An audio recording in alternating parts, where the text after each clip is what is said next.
Hello बच्चों, let's read the question. Question says which one of the following generally acts as an antagonist to gibberellins.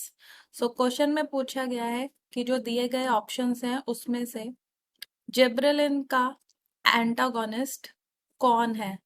सो चार option दिए हैं जिसमें first है zeatin, second ethylene, third ABA for abscisic acid, fourth IAA that is for auxin. की concept,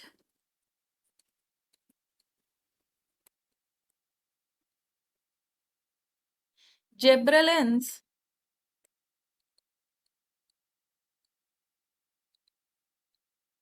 ये plant hormones होते हैं, are plant hormones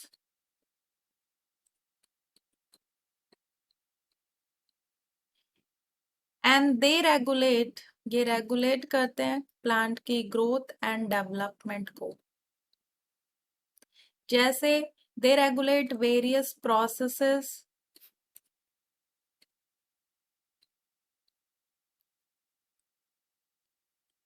like seed germination. So ये सीड का जर्मिनेशन प्रोसेस रेगुलेट करते हैं. फ्लावरिंग, इन सम प्लांट जो gibberellin है फ्लावरिंग इंड्यूस करते हैं. दे also increase fruit size like in grapes. So fruit size को ये एनलार्ज करते हैं.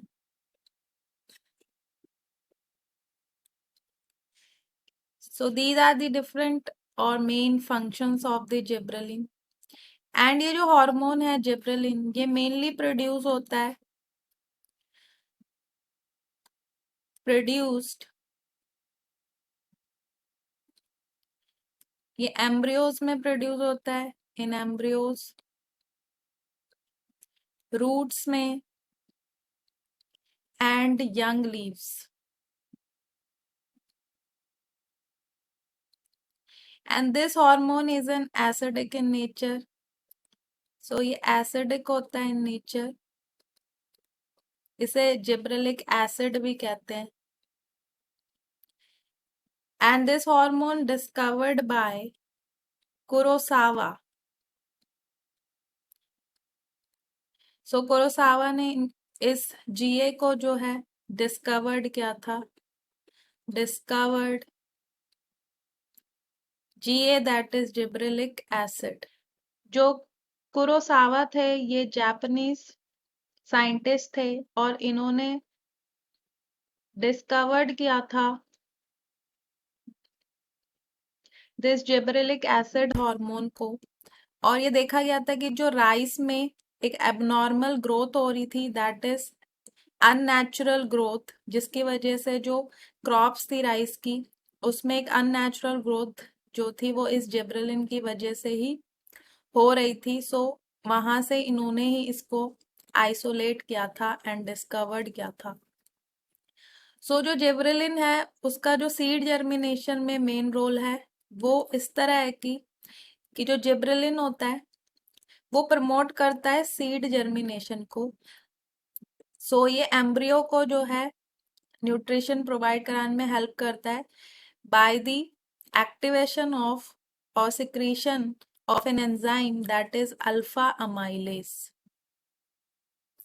सो अल्फा अमाइलेज को जो है जिब्रेलिक एसिड जीए ये एक्टिवेट करता है, सिक्रीट करवाता है एल्यूरोन सेल से और फिर ये स्टार्च का ब्रेक डाउन करता है शुगर्स में और ये शुगर्स फिर प्रोवाइड होते हैं as a nutrition for the development of an embryo. So embryo का डेवलपमेंट होगा तो वो एक प्लांट में कन्वर्ट होगा, डेवलप होगा. सो ये सारा प्रोसेस जो है जिब्रेलिक एसिड करवाता है. लेकिन वहां पे एक इनिबिटर भी होता है that is ABA and ABA होता है एब्सिसिक एसिड. सो ये जो एब्सिसिक एसिड है ये है ग्रोथ इनिबिटर एंड ये प्रमोट करता है सीड के डॉर्मेंसी को.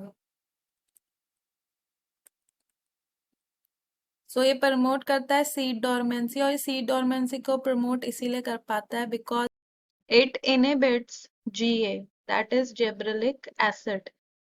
क्वेश्चन में हमसे पूछा गया है कि कौन जनरली एक्ट्स करता है as an antagonist to gibberellin. So antagonist मतलब अपोजिट वर्क जो करता है जिब्रेलिन के। सो जिब्रेलिन जो है प्रमोट करता है सीड जर्मिनेशन और ब्रेक करता है सीड की डोरमेंसी, जबकि जो एबीए है दैट इज एब्सिसिक एसिड, ये इनिबिट करता है जिब्रेलिन्स को, जीए जिब्रेलिक एसिड भी कहते हैं, और ये प्रमोट करता है सीड की डोरमेंसी को। So this is our answer. First जो है वो इनकरेक्ट है, zeatin that is for cytokinin. तो साइटोकाइनिन जो है वो जिब्रेलिन के लिए, जिब्रेलिन के साथ जो मिलके ये सिनर्जिस्टिकली जो है वो लेटरल ग्रोथ जो होती है उसको प्रमोट करता है। एंड जो इथाइलिन है ये भी इनकरेक्ट है, क्योंकि ये जीए के साथ सिनर्जिस्टिकली एक, ये दोनों मिलके जो है वो लीफ का एक्सपेंशन करते हैं। एंड जो आई ए है that is indole 3 acetic acid, ये नेचुरल ऑक्सिन है। ये और प्लस जीए मिलके जो है ये सेल एंड ऑर्गन ग्रोथ करते हैं।